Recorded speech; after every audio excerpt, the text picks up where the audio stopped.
I'm Tony Zanders here with Nexus, Louisiana. Pleasure to be joined by Dr. Burnham from Ochsner, here to talk with us about some of the most important injuries that we're facing today as society related to ACL tears. Dr. Burnham, why does this matter?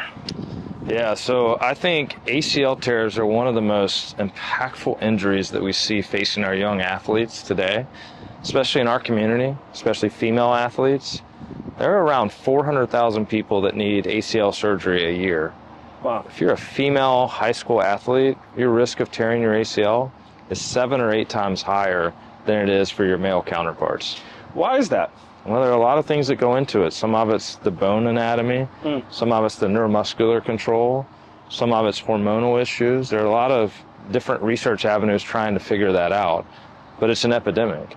And as we get a higher and higher female sports participation, it's becoming more and more of a higher injury prevalence. That's interesting because we hear about it as spectators of sports, and NFL. I think most recently we've had Malik Neighbors. That's right. Hometown favorite here, LSU. Yeah, absolutely. Also, I remember Aaron Rodgers tore an Achilles. Yes. A few years ago. Yes. Even in basketball, I think Jason Tatum had a major injury. That's right. And it hits home for me because I remember last September playing pickup basketball. Yep. And went up for a rebound, and I heard a loud pop. Okay. Felt like someone tackled me or hit me in the back, and turned around, no one was there. Yep. And so, more and more of these stories are coming up in even my personal network, but I didn't know that there was a disproportionate amount cropping up in women's sports, especially youth sports. How young do you see this starting? Well, I saw a 9-year-old yesterday. Oh my goodness. So it's happening earlier and earlier. And what you mentioned about your injury and that really highlights the immediacy of this. Mm-hmm. So 1 minute you're healthy, the next minute you've had an injury. And now this sport, and if you think about it with the high school or a collegiate athlete, and their identity is very much wrapped up in the sport that they're playing, and that goes away. And very quickly. And what people don't think about with Achilles injuries and ACL injuries, it's not just the injury occurred and a month or two later you're going to be back playing sports. And you're talking about a year or longer on average for athletes really to get back at that same level. And so once you have that injury, no matter how good the treatments are, there's still this very long period of time that you're away from the things that you love to do. And that's one of the reasons I think it's makes such a big, drastic difference in people's lives when they undergo these injuries. And everything you're describing is even still the case in 2025. We have access to all this new technology. Right. What are still some of the opportunities you've identified to make things better and improve service delivery to these patients and their families? Well, I think one of the biggest things is injury prevention. In the world of ACL injury, just what you said, we've been treating ACL injuries for 100 years or longer. Mm-hmm. And in the last 10 or 15 years, there have been tremendous advances in the types of surgery we do, all of the technology. But even so, in the NFL, if you tear your ACL and you have access to all the resources out there, it still takes you an average of 11 to 12 months to go back and play football again after surgery. So what we really want to do is prevent this injury, because if you're a high school athlete and you have 4 years that you're playing sports, 1 year away, or a year and a half, or even 2 years in some cases, that's a lot of your high school career. And so even though treatments have gotten better, the biggest impact that we can make is preventing these injuries. And the good thing is, we know in general how these injuries occur. So 70% of ACL injuries are non-contact. Nobody ran into them, they landed and they pivoted a certain way. That was mine. And when we break down the video analysis of how they happen, there's repetitive pathways. One of my mentors, Mary Lloyd Ireland, she was an orthopedic surgeon in Kentucky and worked with Olympic teams and things like that. She developed a theory, a framework called the position of no return. And what she showed is when somebody's knee gets into a certain position, a certain risky knee position, it then tears the ACL. And so we've learned a lot of ways to pick up on these things before people actually get injured. We know that if we train them and put them through some neuromuscular training programs, we can cut down on their injury risk. But the key is, how do we more effectively pick those people out before they get injured and deploy this at scale? So if you're a volleyball coach, a football coach, whatever town you're in, you may not have all the fancy motion analysis equipment that we have at our center here, but how can you pick out those patients, and how can you get them with the athletic trainer, with the strength coach, whoever that may be, to start working on injury prevention? So who would you sort of categorize as in the best position to use a new technology that gets developed to make an impact? Is it the parents of these players? Is it the players themselves? Or is it more coaches, school nurses? Like, who's in the best position if we could wave a magic wand and create some new technology? Who would be in that most critical juncture to use that technology to make an impact? You know, I think it's probably coaches and parents, and many parents are coaches. I mean, you know, it's we're out Especially at the there youth sports. in the youth sports, right? And that's when you're really wanting to capture these people before they have that injury. And so I think that deploying this at the team level, you know, whether it's the recreational league that you're playing or maybe it's the school team, but I think taking a team of athletes and something that they could do as part of their, you know, beginning of the season process. Analysis and process. Hey, we're going to do this quick deal. And then when you pick those people out, you can then refer them to the right, you know, subject matter expert that can teach them this ACL injury prevention program. And there's data out there, FIFA, there's some different organizations that have come out with programs that help prevent ACL injuries. And so we know that we can intervene. It's just a matter of capturing the people that are at higher risk.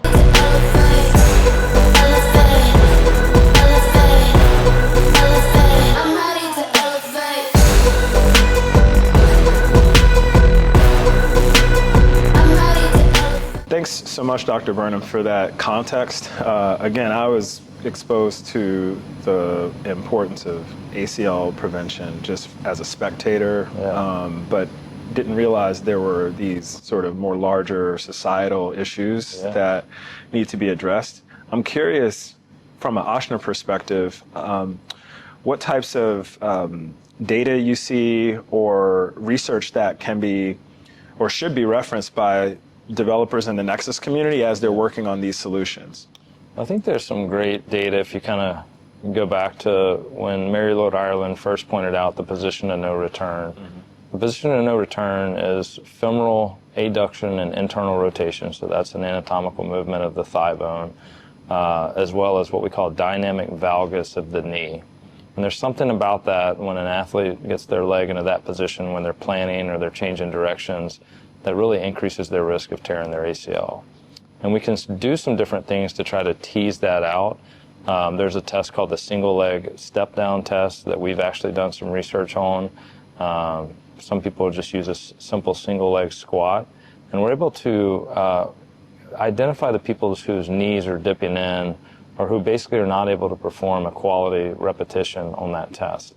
And we've shown through some publications that we did, and we have several people that will watch and count and grade these repetitions, that the people that don't do well in that test have a 4 or 5 times higher risk of tearing their ACL.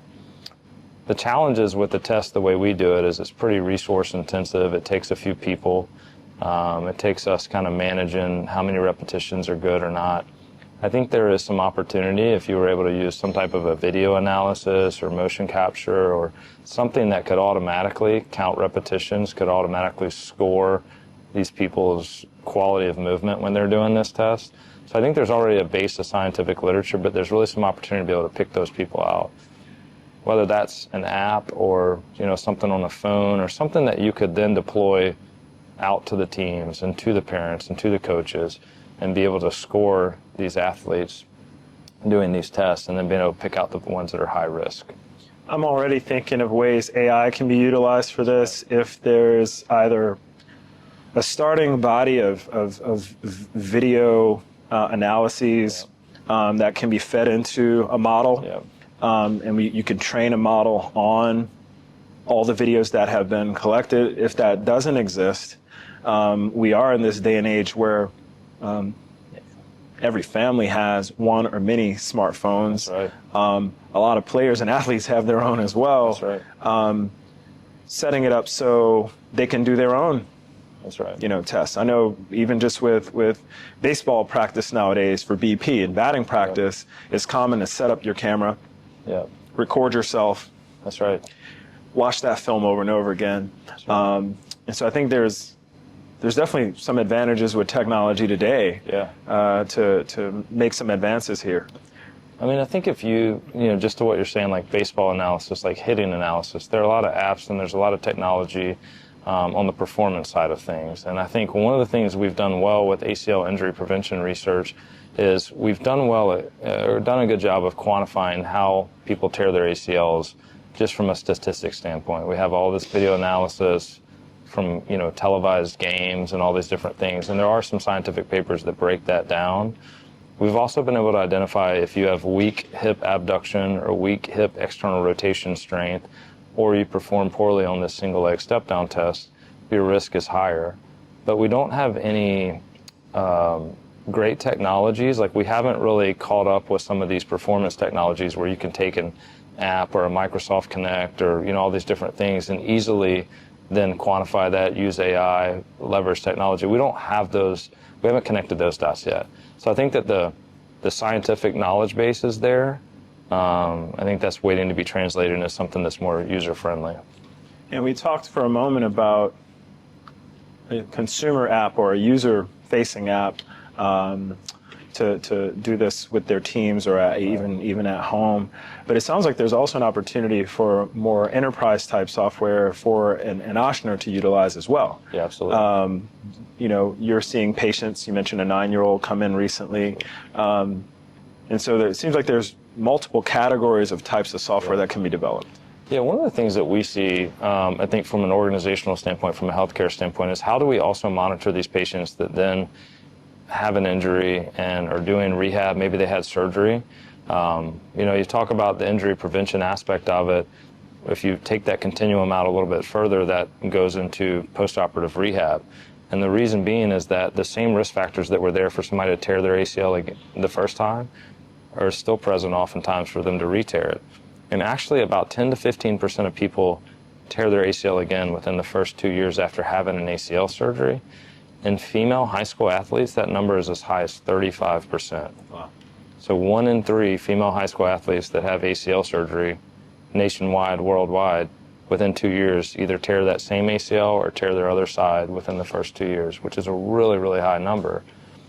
Some of the same things that lead to ACL injury risk at the beginning lead to it, along the rehab path and return to sports and all those types of things. And so one of the challenges we see as an organization is you may have patients that are from different areas of the state, maybe neighboring states, and they've had this surgery, and how are we monitoring their rehab, right? They may be in a small town that doesn't have a huge rehab center, doesn't have some of the fancy measurement tools that we have.